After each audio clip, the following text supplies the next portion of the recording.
Welcome to Making Mortgage Videos That Don't Suck.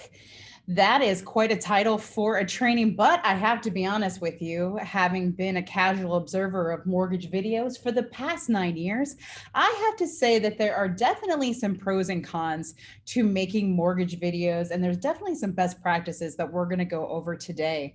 This is Kelly Yale from Intent Modern Mortgage Marketing, and today we are going to be showing you all the tools that you need in order to understand how important video is and give you some overall tips. If you're looking for a deep dive training into how to create a video, how to edit a video, how to upload a video, keep your eye on our coaching page as we do deep dives and coaching sessions into each and every one of those things. So let's go over what we're going to talk about today. We're going to review video statistics, best practices for mortgage videos, tips to make your mortgage video shine, 2 ways to use videos, video types, studio tips, writing scripts and preparing to be on camera, editing and hosting, and last but not least, we're going to review some video ideas that will keep you from, boring your audience and give you some really cool stuff to talk about. We know that there are so many social media trends when it comes to video, not the least of which obviously right now is TikTok. But more than 1 billion people regularly use YouTube. Social media video generates 1,200% more shares than any other form of content combined. People watch 100 million hours of video every day on Facebook. People on Snapchat watch 10 billion videos every day. 45% people watch more than an hour of video via Facebook or YouTube every week. Half the population watches an hour of video on Facebook or YouTube every week. Facebook videos receive 135% more organic reach than a photo. More than 80% of Twitter users watch video content on that platform every day, and 500 million people watch Facebook videos every day. So while it may not be your particular habit to do this, if you are a parent, you certainly know that especially the generation coming up can literally sit and watch people unwrap McDonald's Happy Meal toys for hours and be completely enthralled. You just don't know exactly what's going to make people happy, but you hopefully after today you will. Let's talk about best practices for mortgage videos. Before I kind of start covering this, the one thing I do want to tell you is a little bit of an aside from me. Please make sure that when you're thinking about all of these things, that you're also thinking about who your audience is. So many videos I see all the time from mortgage people, I have no idea who they're talking to. Are they talking to people who are considering buying a house? Are they talking to people who own a house and might want to move to a new house?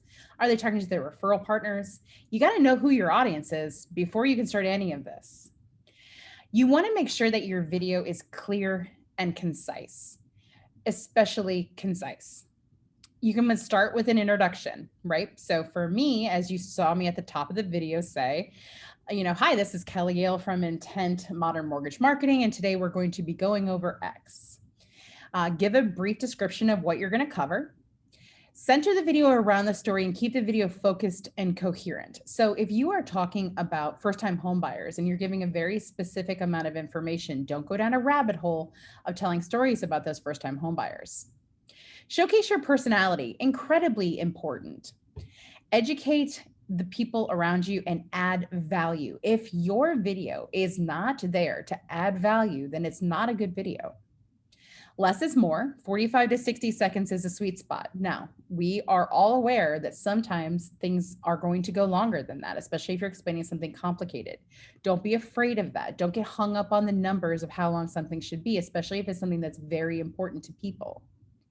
Include a call to action, such as how to contact you or visit your website. Leave people with some directions to take that next step.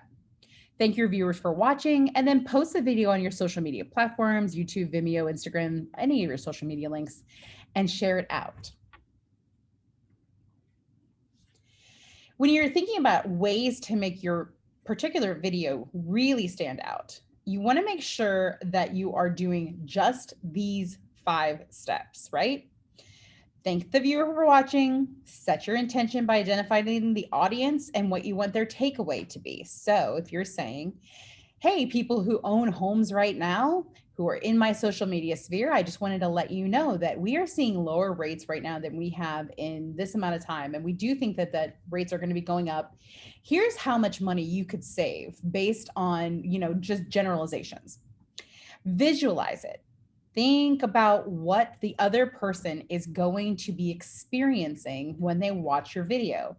What is it you want them to take away from it? Develop a script and use bullet points to keep it simple, and pause between thoughts and break up the scripts into small blurbs. Even though I will tell you now that I don't necessarily believe in scripting. I believe in bullet points, but not necessarily scripting. When you have a script in front of you, you tend to want to read it. The 2 ways to use a video: one-off. So that is going to be a very specific video that you make for an individual or a situation. So if you do something where you're explaining someone's CD to them via video, or if you're explaining a facet of lending in a video and you're just sending it to a one person, that's a one-off. Evergreen are recorded once and can be used multiple times. So let's say you do like a clear to close dance that you had videotaped and you send it out when people are clear to close. That's an evergreen video. Let's go over video types a little bit because I think that this is really important. The explainer is somebody who is really there as an educator, right? So you're going to tell your customers something about lending, something about the product or the service or the mission. You are talking to the person in front of you. Promotional is when you have a product and you're showing how that product works. While you don't necessarily have a product, you do have a loan product. And so you can explain how a particular loan program can help someone. Testimonials, gotta love them, right? So you're at a closing. I know that that's not exactly 2021-ish, but you're at a closing or whatever it is. You talk to your customer, you see how they felt, you get them to send in a video of their experience with you, and you put that up on your social media channels, and that is a testimonial video. And last but not least, there is really a lot to be said for interview videos. We have many of them in our coaching section on our website. What we love about that is that you really have a list of questions, but go with the conversation and find business partners, other people to be interviewed for those. And that's a great way to get them to share it. It's a great way for you to share it. A lot of people get very hung up on the idea of how am I going to set up my studio correctly? You do not have to spend a ton of money to get this to work for you. You can use your cell phone and call it a day. Your phone works just fine if that's the first foray into it. I use my computer. I have a MacBook. I use that camera, and that's what I use. I don't, and I have the equipment, and I still use my computer. You want to think about the acoustics in any room. As you can hear right now, I am in a large room. There's going to be a little bit of an echo. If I had taken my microphone out for this, you would hear me a little bit more clearly. But just be careful that you're in a room that is more or less a square, equal width and length dimensions. That way you don't have sound kind of trailing off.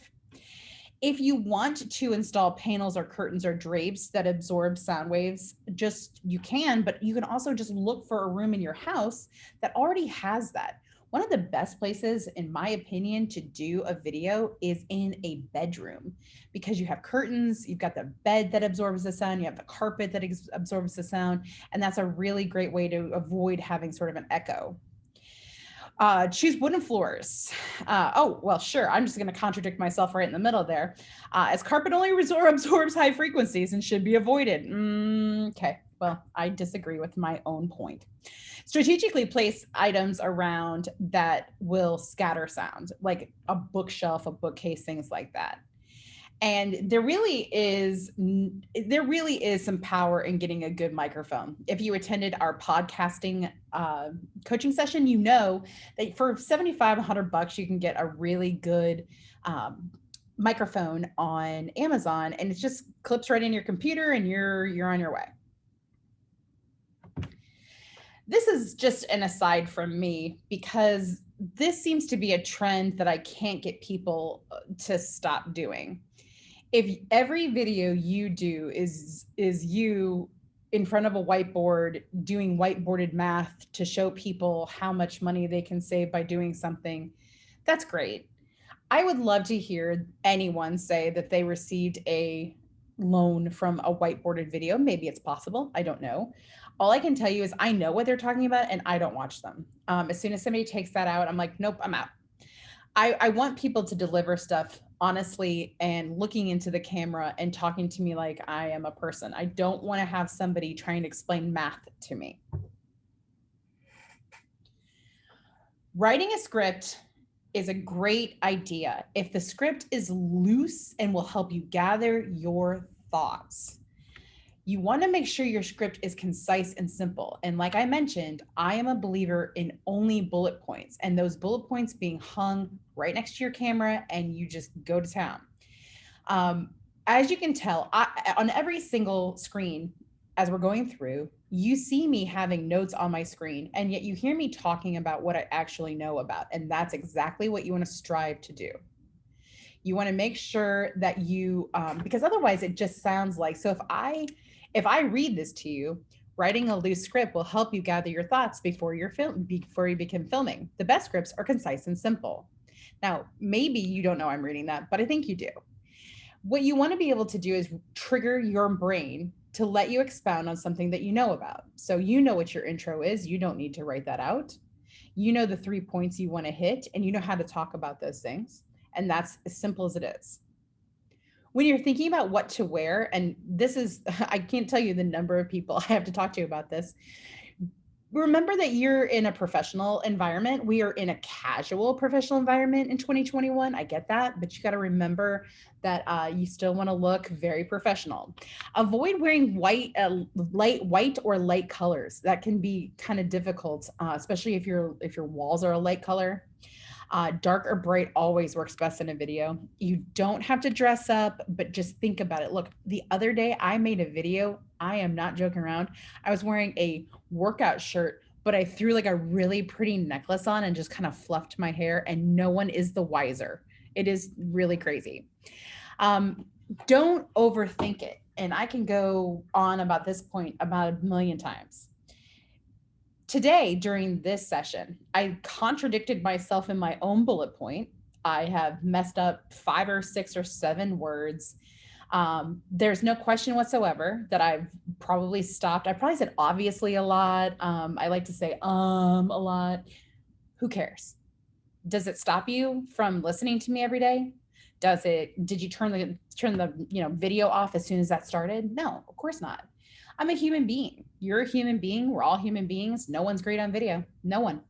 Even the best people on video aren't great on video. I tend to think I'm pretty good on it, but even then I can criticize myself. Instead of that, I just don't watch it. Period. Because all we're going to do is critique the way we look, the way we sound, the way, everything about it. Whereas if you just put it out in the world, people are going to respond more to the human side of you than they are to anything else. Editing and hosting can be something that really throws people off. And when I say people, I mean literally myself as well. I like to do things in one take just so that I don't ever have to edit them. And that would be what I encourage you to do as well, because you and I are not editors of video. However, there are many ways that you can edit pictures or edit videos that'll make them great. So if you are on your iPhone, you can edit right from your camera roll. You can chop things up. You can make them longer, shorter, smaller. Lightworks, VideoPad, and iMovie are great free options. If you have a MacBook, iMovie is so simple to use. And the way that I learned to use it was just by doing it. Of course, everybody wants to make the movie trailer first, but then you go back to the videos and it's so simple. I hope that you know just how simple it is. But YouTube and Vimeo are the places where most people host all of their videos. And YouTube actually, and I think even Vimeo does too, allows you to edit within their software. So I'm going to show you that in just a moment. But when you upload your videos there, you have the ability to basically create um, there's a lot of things that you can do with that video. This sentence doesn't even tell you as much as you can do. So if you think about how many ways that you can use this video, you put it on YouTube, you tag it correctly so it's able to be found in search, you write a little bit about it. So if people are looking for different keywords, they can find that in the summary of your video. You can take that video, share it across all your social media platforms. It can be on your website. You can build it into your email platforms. There are so many effective ways to do good video. Inside of YouTube, there is this wonderful little thing called Studio. I would encourage you to either go through and play with it and or watch a video from YouTube about how to use Studio. As you can see, these are all of the videos that I have done so far this week, and they're all uploaded right here. You can see everything from what videos they are to what the visibility is, what restrictions, if any, there are, when they were published, how many views there are, how many comments there are, and last but not least, we have the likes and dislikes. So you can really take a look very quickly at what you've done and build an entire video library relatively easily. Don't worry about this so I would say if you want to take a screenshot now. I also have this available to you if you want to just upload it directly. This is a list of all of the things that you could talk about in video, and this is nothing compared to how much you really can talk about.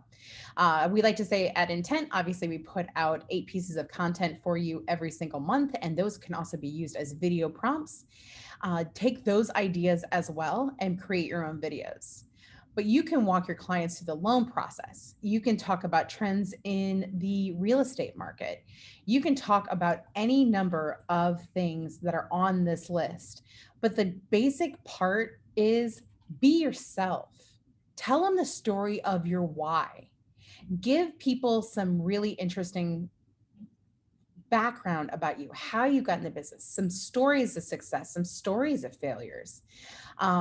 Interview people around you, talk to your real estate agents who are dealing with the lack of inventory right now. Talk to them about if you've ever saved a deal for them, help them save a deal. The extra mile that you're willing to go to in this competitive market to make sure that the offer is accepted. I mean, whatever you need to do is going to be a great way to do that. And then once the world opens back up, it can be really fun to give people sort of tours of things, right?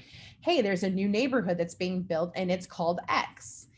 Hey, I'm inside of the model home in this new neighborhood, and if you want to be pre-approved for a home here, you can. There's a new ice cream shop that's opened up. I think it's phenomenal. I'm just here to give it 2 thumbs up, except I'm holding the cone with one hand. Whatever it is, it's going to be you and funny and something that people want to watch and want to explore. And then please be honest about the effectiveness of your video. I have seen people who are so excited about the videos that they create because they had 16 likes, and all 16 likes are from people that work with them. If you're making your videos just so that other people you work with will tell you that you're doing a good job, that's not the reason to make a video. You want to be engaging with people who you are truly looking to go after. Hopefully you have your email list segmented that way. Hopefully you have your social media list segmented that way so that if you have a particular audience for a video, you can put it out to just those people. If you do not know how to segment your audiences, that is something that we talk about a lot here. We can show you in another coaching video just how to do that. Of course, when you're talking about videos, you can always click on the intentmarketing.com website where you can go to resources and videos. We have hundreds of videos that you can look at. Hopefully they're all about 10 to 15 minutes long because it's almost impossible to talk about marketing efforts if you are not deep in the weeds with it. So if you want to learn in small chunks, if you want to learn in larger chunks, you can always check out our resources. They are amazing. At this time, I'm going to take your questions. So if you want to type this into the chat window, you can do so now. We hope that you will follow us across our social media platforms as we put out really good content all the time, and we would hate for you to miss it. So if you need to jump off the call, thanks so much for coming today, and I will take questions at this time.